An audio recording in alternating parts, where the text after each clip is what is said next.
So I'll let you conclude, Mr. Drej.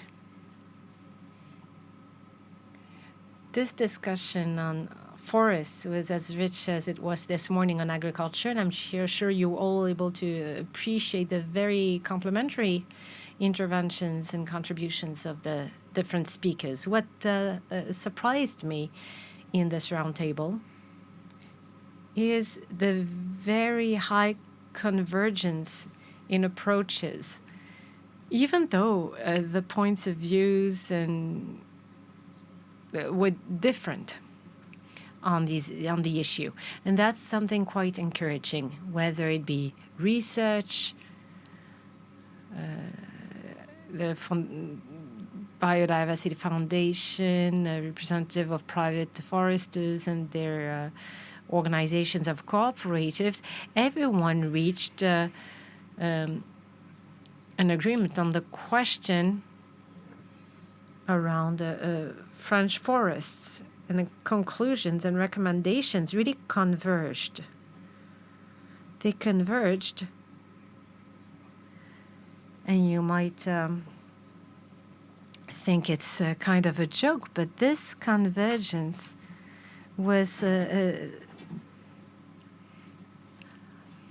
actually different from what we read in a recent document on new forest strategy for the EU.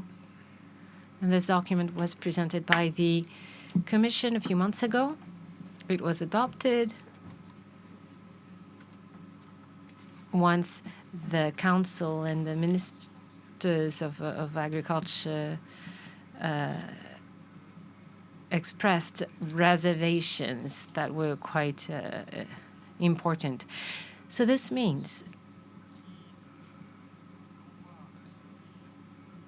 that what we see, aside from the Commission's document, what people are expressing in the comments they make in the media, is that for European forests to have a capacity, a resilient capacity in the face of climate change, we would need to develop its free development without any human intervention. And this is not what our speakers this afternoon said. On the contrary.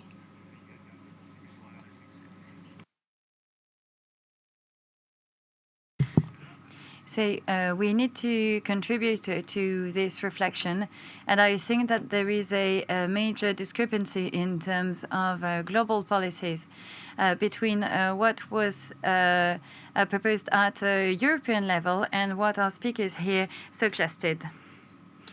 Now, that being said, I think that we need to go into more detail. What struck me was this idea that in the face of climate change, to make sure that forests can make a decisive contribution to the two main challenges that we've discussed today. So in terms of carbon storage, first of all, and then in terms of biodiversity, well, for forests, the ability and the security in terms of long-span carbon storage, well, this should lead to an active renewal of forests. We should use wood from forests and conditions that are in favor of carbon neutrality. And this should be used instead of fossil-based materials, for instance, in the construction sector, but also for energy production. So that's a first part of the reflection. And this leads to a positive factor. And in forests, as we said, we use only about 50% of the biological growth on a yearly basis. So it means that our resources are piling up. So we run the risk of massive destruction with fires in the south, with storms in the north of the country, and also with pest invasions or diseases. And there is a major risk that is faced by forests at the moment.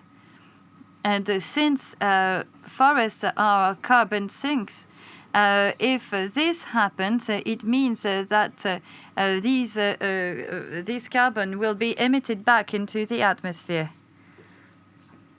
So this led us to think about what we could do in order to improve this management. And there's one word that has been used over and again, and this is investment. We also need to focus on forest renewal. So we need to intervene. We need to manage our forest. A forest that is renewed is more resilient than an aging forest. We also need to invest. We need to invest with private forest holders, but also public forest managers. And private forests make up for 75% of the total forests in France. And so we need to have various types of incentives that can be tax incentives or fiscal incentives. But what's important is that we needed to have a political will to do this. And we need to have an orientation. And in the current context, it's a little ambiguous. So much so that there is an ambiguity in the message as it is received.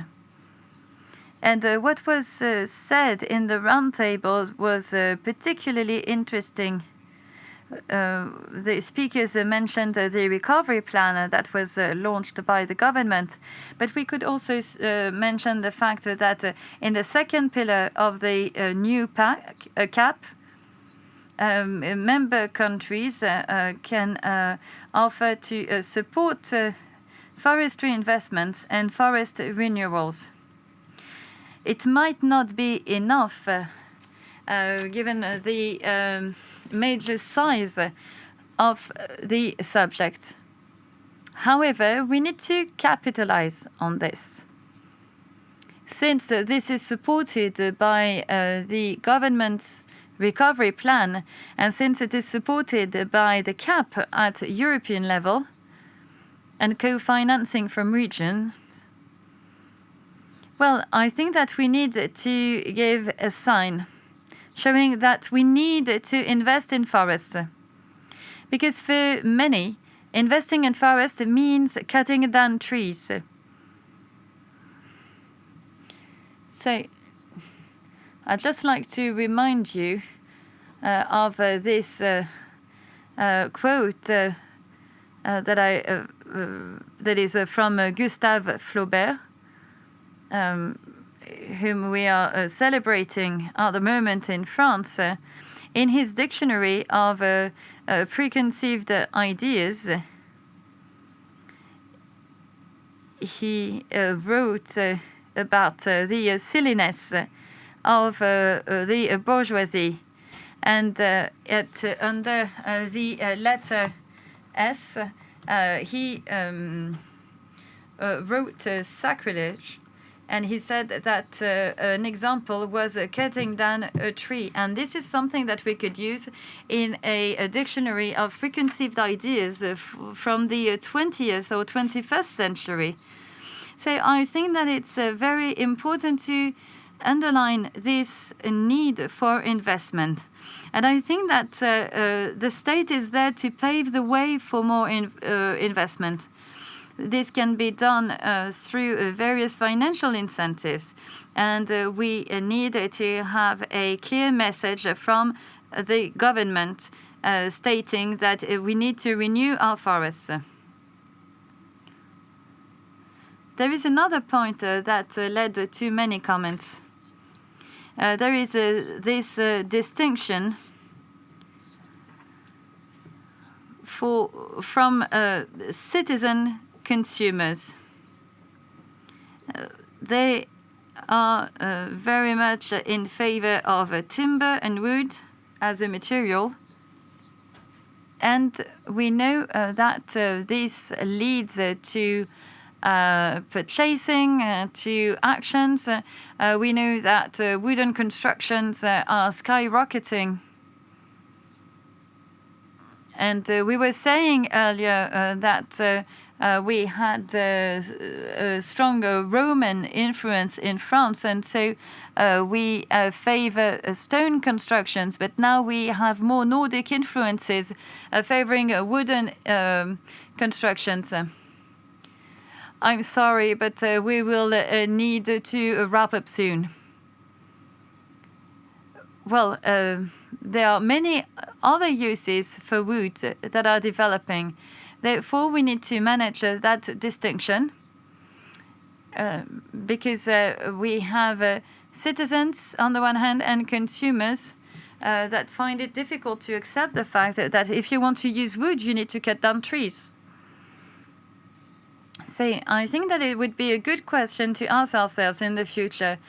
This is a question that will be looked into in other fora, including at the Forum for the Future of Agriculture in March in Brussels.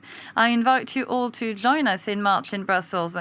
Thank you to all of those who were involved in the discussions this morning and this afternoon. I would like to thank the speakers who were particularly interesting in their proposals and their inputs. And I'm sure that they will give us even more food for thought in the future, even though some of their ideas were a little controversial. Thank you very much.